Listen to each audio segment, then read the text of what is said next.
Robert Kennedy Jr. met les pieds dans le plat, il les explose tous. Ce qui lui vaut des manipulations de la part d'une oligarchie malfaisante, mais qui se sent très mal en ce moment. Alors, des moments mythiques au Sénat. Donc, ce 29 janvier, audition. Alors, Radio-Canada, dans un article bilan du 30 janvier, nous dit que c'était une audition tendue au Sénat américain. C'est le moins qu'on puisse dire. En fait, il était devant un comité du Sénat qui doit évaluer sa nomination comme ministre de la Santé, ce qu'on appelle le comité sénatorial des finances. C'est le seul décisionnaire au Sénat, puisqu'il y avait une deuxième journée d'audition, mais qui, elle, était purement consultative. Alors, l'enjeu, c'est qu'il devienne ministre de Trump, ministre de la Santé et des Services sociaux. Si c'est le cas, il emploiera environ 80 000 personnes. Il aura un budget d'environ 1800 milliards de dollars.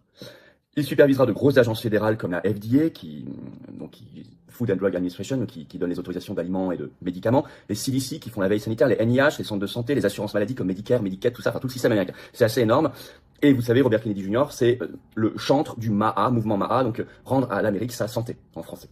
Alors, les moments phares. D'abord, sa déclaration très percutante d'ouverture, je vais vous la lire, vous allez voir, c'est assez court, mais ça mérite d'être entendu. Je cite Robert Kennedy Jr. Aujourd'hui, la santé globale des Américains est dans un état déplorable. Plus de 70% des adultes, un tiers des enfants sont en surpoids ou obèses. Le diabète est 10 fois plus répandu qu'il ne l'était dans les années 60. Le cancer chez les jeunes augmente de 1 à 2% par an. Les maladies auto-immunes, les troubles neurodéveloppementaux, Alzheimer, l'asthme, le TDAH, la dépression, l'addiction et une multitude d'autres affections physiques et mentales sont toutes en hausse, certaines de façon exponentielle. Je cite toujours. Les États-Unis ont une santé pire que n'importe quel autre pays développé. Ce qui est vrai. Pourtant, nous dépensons plus en soins de santé. C'est vrai. Au moins 2 fois plus. Et dans certains pays, 3 fois plus que d'autres pays. Ça, le professeur Raoult en parle depuis très longtemps. Je cite toujours. L'année dernière, nous avons dépensé 4,8 trillions de dollars. Donc, ça veut dire des milliers de... 4,8 trillions de dollars, ça veut dire 4800 milliards de dollars. Sans compter le coût indirect des journées de travail perdues. Une personne en bonne santé a 1000 rêves. Une personne malade n'en a qu'un seul. C'est-à-dire redevenir en bonne santé. Aujourd'hui, plus de la moitié de nos concitoyens souffrent de maladies chroniques. Tout est dit, vous voyez, c'est une vision très intéressante, mais c'est une vision globale. À la fois, en quelques lignes, il parle de budget et d'état réel de santé, de dégradation. En disant qu'il n'y a pas de corrélation entre ce qu'on dépense beaucoup plus que les autres et pourtant on est en moins bonne santé. Et ça, c'est très très très intéressant et très important. C'est donc qu'est-ce qu'on met dans ces dépenses? Qui pilote? C'est le problème de Big Pharma, l'industrie pharmaceutique notamment. Alors, un autre moment phare, quand la sénatrice démocrate, Elizabeth Warren, qui, vous pourrez prendre toute sa carrière de sénatrice, a toujours défendu l'industrie pharmaceutique. Et pour ses campagnes électorales, on a reçu beaucoup d'argent. Elle est en panique à l'idée qu'il pourrait poursuivre en justice l'industrie pharmaceutique. Je la cite.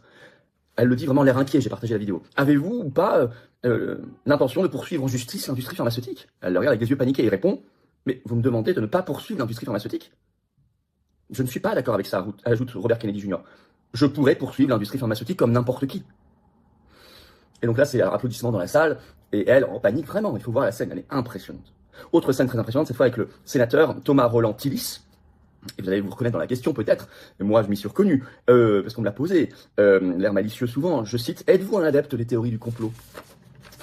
Magnifique réponse de Robert Kennedy Jr. que je vais vous lire. Je cite, c'est un terme péjoratif qui m'est appliqué principalement pour m'empêcher de poser des questions difficiles, il ajoute. On m'a dit que j'étais un théoricien du complot parce que je disais que les vaccins contre le Covid n'empêchaient pas la transmission. Maintenant ils l'admettent tous. On m'a traité de théoricien du complot, ajoute-t-il, parce que j'ai dit que le colorant rouge provoquait le cancer. Maintenant la FDA le reconnaît. On m'a traité de théoricien du complot parce que j'ai dit que le fluor diminuait le QI. Maintenant, ils ont publié des études montrant une corrélation. Je pourrais continuer ainsi pendant une semaine. Conclut l'air malin, malicieux pour le coup, Robert Kennedy Jr. Vous savez que notamment, il a un projet sur l'eau du robinet aux États-Unis depuis l'après-guerre est très fluorisée. Il y a beaucoup d'ajouts de fluor, comme en Irlande et en Espagne, par exemple.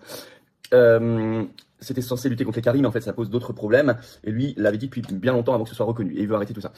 Alors, à un autre moment, on est un peu sur une question connexe, mais tellement importante, la question de la pédocriminalité, avec cette sortie de Robert Kennedy Jr. pendant l'audition devant toute cette chambre du Sénat, qui a jeté un froid de gêne, de honte dans toute l'Assemblée. Je vais vous citer, c'est court mais c'est marquant.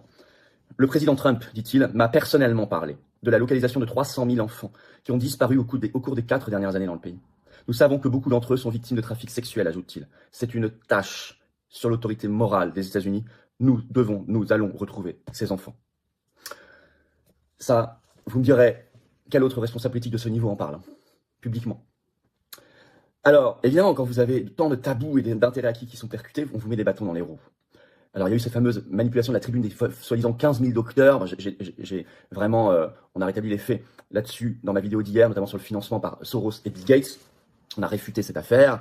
Et puis, vous avez la presse du système. Alors, vous avez peut-être entendu, l'audition s'est mal passée pour Robert Kennedy Jr. Par exemple, Le Monde, 30 janvier, la difficile audition au Sénat de Robert Kennedy Jr. proposée pour être ministre de la Santé par Donald Trump. La dépêche AFP, ce 30 janvier. Robert Kennedy Jr. a, en difficulté face au Sénat, écrit l'AFP. Bon, vous allez dans toute la presse du système, vous allez trouver ça. Et puis, ce coup monté, mais ça c'est plutôt bon signe pour lui, hein, ce coup monté incroyable et tellement dégoûtant, mais moi en plus je vais vous donner des informations qui ne sont pas données dans la presse. Sa cousine, sa propre cousine, Caroline Kennedy, ça a été révélé par le New York Times le 28 janvier, repris partout ensuite, a écrit au Sénat, à tous les sénateurs, pour, je cite, écrit le New York Times, les implorer de rejeter la nomination de son cousin comme ministre de la Santé.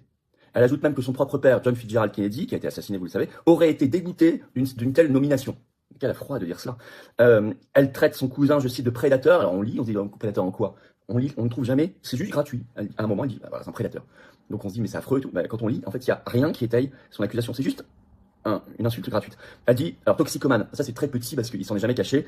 Il a été dépendant dans sa jeunesse. Ça remonte à il y a 42 ans, en 1983. Il a fait des cures à ce moment-là. Il s'en est sorti. Donc si vous voulez continuer à dire ça, mais ce qui est incroyable, ce que vous lisez dans quasiment aucun article de presse, c'est que Caroline Kennedy, c'est pas que la cousine de Robert Kennedy Jr. C'est une femme engagée auprès des démocrates, du Parti démocrate. Elle a été ambassadrice des États-Unis au Japon entre 2013 et 2017 sous la présidence Obama. Là, elle venait d'être ambassadrice des États-Unis en Australie de 2022 à 2024 sous Joe Biden. Donc elle est complètement parti pris. Le fait qu'elle soit cousine de Robert Kennedy Jr. n'a quasiment pas d'importance. Ce qui compte, c'est que c'est une adversaire politique résolue.